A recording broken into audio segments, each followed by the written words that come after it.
In this video, traders look at tracking additional trade metrics, particularly risk reward metrics. Stay tuned.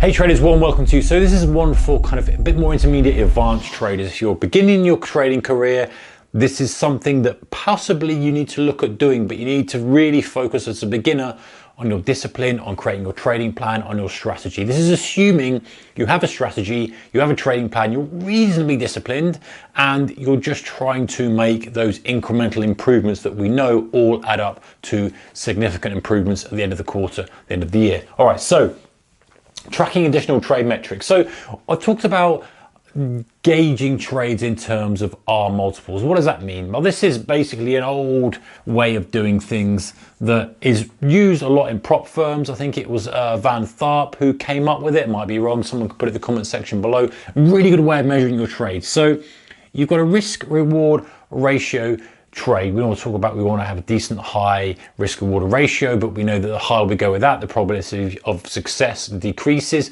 That's not what we're talking about today. What we're talking about is, okay, I'm risking 100 pips, and we'll keep it in Forex terminology. Let's say I'm risking 100 pips, could be percentage, it could be cents, could be whatever it may be.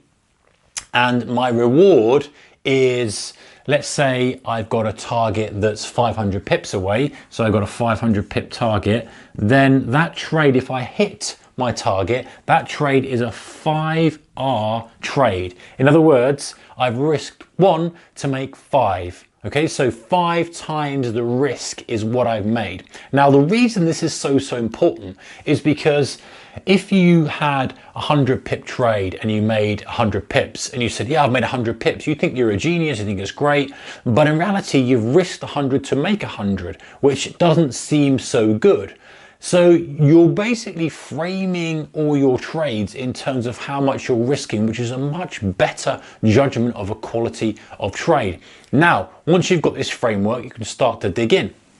You start to say, okay, so if I'm judging my trades in terms of R, oh, that's a 5R trade, that's a great trade, 10R trade, a great trade, 1R, not so good. You can start to track and see how many of your trades, what the risk reward ratio is like over the average of your trades.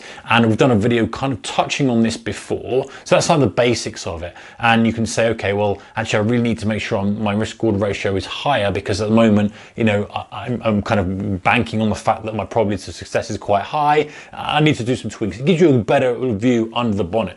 But other metrics that we can track, which will really give us an insight into how we can tweak our trading setup and strategy. This is why it's so key. Number 1 is the maximum R during the trade. So in other words, how far does the trade go in our favor while we're in it? And this is also maximum favorable excursion. Maximum favorable excursion is often denoted in pips or cents or ticks, whatever it may be. But R, the multiple of R, is even better because it's still quantifying it in a relationship compared to the risk. So let's say we're in a trade and it goes 5R in our direction and we come out at 3R. And let's say that's a theme that we see occurring throughout our trading history.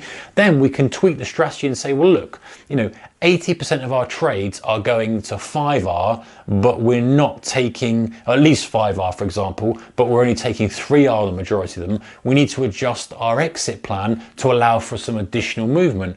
And that's a very then simple thing to execute, right? We just say, okay, recognizing this, let's tweak the exit strategy. Let's dig into the exit strategy. Okay, this is it at the moment. How can we extend it so that we're getting the most of this? All right, well, now we need to look for this, this, and this. And you can tweak it based on logical data, which is great because what we want. And it's also based on the risk as well. So we can say, okay, well, if we made those tweaks and did it in that way, how would that affect? Okay, the bottom line would be now X. Great. It's a really good metric for that. Number 2 is the maximum R after. So if we had a trade that we came out and afterwards this thing was running on, this would say, okay, well, we're coming out at 2R. 2R is our average profit, but the average move afterwards is 3R, for example. Could be any number.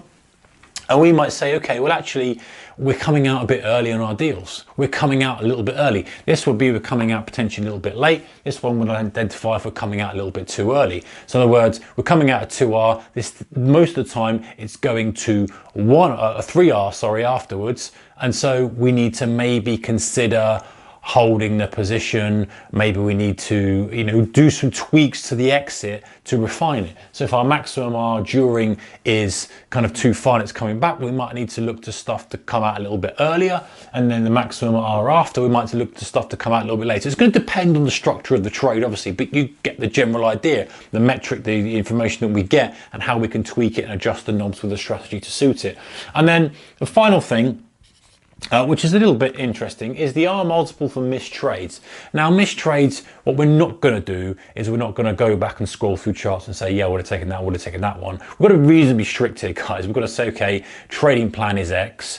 We haven't taken all the trades in our trading plan for whatever reason. Let's have a look at those missed trades. Again, for whatever reason, discipline issue, not got your strategy set up in terms of scanning triggers, whatever it may be. But we're looking at the R multiple for missed trades and we're saying to ourselves, okay, well, we would have made an additional 2R, 3R, 1.5R, whatever it may be, based on our trading plan. Okay, that's good. It means our plan is sound. We need to refine why we're missing them.